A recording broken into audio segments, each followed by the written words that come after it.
Hello, xin chào các bạn đã quay trở lại với review 5 phút. 99% người xem sẽ không biết bí mật này. Không phải Long Hạo Thần hay ma thần Hoàng Phong Tú, Hạo Nguyệt mới chính là chung cuối của bộ phim Thần Ấn Vương Tọa. Không tin ư? Ngay bây giờ hãy cùng theo chân mình tìm hiểu nhé. Như chúng ta đã biết, Hạo Nguyệt chính là tọa kỵ của Long Hạo Thần đúng không nào? Tuy nhiên, ma thú này không chỉ đơn giản là một sinh linh yếu ớt được nam chính lựa chọn làm vật ký khế ước với mình. Sự thật thì, Hạo Nguyệt đến từ một thế giới khác, không phải Thánh Ma Đại Lục. Ở đó, nó được gọi với cái tên Austin Griffin.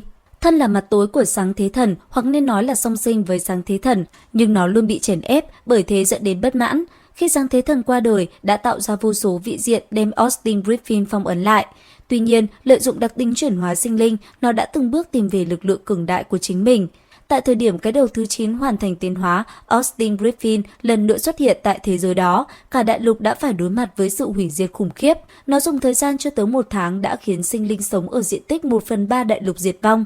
Lúc bấy giờ, cường giả ở thế giới kia có tới hơn 10 vị đạt cấp bậc bán thần. Loại cường giả cỡ như ma thần Hoàng Phong Tú có không dưới 10 người. Bọn họ từng thử dùng cường giả mạnh nhất đối kháng với Austin Griffin, nhưng không ngoại lệ đều thất bại hết.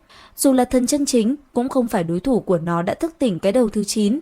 Vì không để nó tiếp tục hủy diệt, vì tương lai nhân loại, tất cả mọi người đều liên hợp lại. Lấy lực lượng mấy vạn người, tập trung tất cả tài nguyên tài sản quý giá nhất của toàn bộ nhân loại để xây dựng lên thập địa Cửu Thiên Diệt Thần đại trận. Trong đó, đại trận chính là 72 thần khí tổ thành, vị trí trung tâm còn có 3 bộ chính là siêu thần khí, nhưng rốt cuộc bị Austin Griffin cuồng nộ đồng quy vu tận phá vỡ đại trận. Tất cả sinh vật trên đại lục tại tai họa khủng khiếp đó triệt để diệt vong.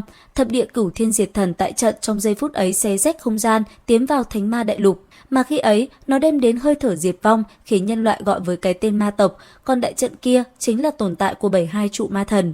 Về phía Austin Griffin, nó có tới 9 lần chuyển sinh, nhưng lần nào cũng bị sinh linh ở vị diện mà nó đến tìm cách tiêu diệt. Cho đến khi gặp được Long Hạo Thần, cậu nhóc khi ấy đã giúp nó tẩy đi hắc ám thuộc tính, khiến cho ma tộc nhiều lần truy sát không thể nhận ra. Tuy nhiên, căn nguyên của nó không phải hắc ám mà là hủy diệt. Dưới sự che chở của Long Hạo Thần, Austin Griffin được tái sinh thành tọa kỵ, được đặt tên là Hạo Nguyệt. Ban đầu, nó chỉ có một cái đầu, nhưng theo sự trưởng thành và bảo hộ của chủ nhân, Hạo Nguyệt đã từng bước tiến hóa 8 cái đầu. Mỗi cái đầu đều được Hạo Thần đặt trong một cái tên đáng yêu, lần lượt là Tiểu Hỏa, Tiểu Quang, Tiểu Thanh, Tiểu Lam, Tiểu Tử, Tiểu Hoàng, Tiểu Kim và Tiểu Lôi. Bên cạnh đó, mỗi một đầu mọc ra đều tương ứng với một thuộc tính khác nhau, lần lượt là Hỏa, Quang, Phong, Thủy, Độc, Thổ, Kim và Lôi. Cuối cùng, khi tiến hóa ra cái đầu thứ 9 mang thuộc tính hủy diệt thì nó sẽ trở về nguyên bản sức mạnh của thần Thiên Chu. Trong quá trình cùng nam chính trưởng thành, Hạo Nguyệt cũng đã nhiều lần thi triển ra sức mạnh cường đại của mình. Trong đó, phải kể đến một số kỹ năng như hỗn loạn nguyên tố Bắc Ly. Đây là một ma pháp tổ hợp khá mạnh, tương đương với ma pháp cấp 6. Nếu người trúng hỗn loạn nguyên tố Bắc Ly sẽ bị ma pháp phản vệ. Bởi thế, dùng ma pháp này đối phó ma pháp sư đẳng cấp thấp hơn mình sẽ có công hiệu rất lớn. Tiếp đến là một kỹ năng thiên phú của Hạo Nguyệt có tên là Đại Dương Ngôn Thuật.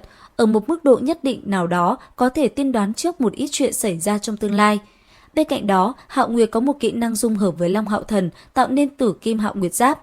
Khi 8 cái đầu hóa thành bộ giáp, liền trực tiếp đưa lực lượng của Long Hạo Thần lên cấp thần. Ngoài ra, Hạo Nguyệt có khả năng biến thành Tử Kim Hạo Nguyệt Kiếm, hỗ trợ Long Hạo Thần. Tại thời điểm nó tiến hóa 8 cái đầu thì Tử Kim Hạo Nguyệt Kiếm được xưng là thanh kiếm hủy diệt mạnh nhất. Đặc biệt, tọa kỵ của Long Hạo Thần có khả năng phá hủy trụ ma thần bởi lực lượng hủy diệt vốn có.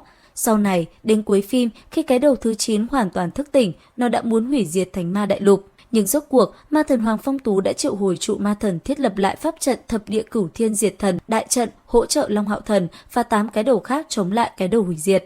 Đại kết cục được hé lộ là Hạo Nguyệt đã chuyển sinh lại vị diện mà trước đây nó từng phá hủy.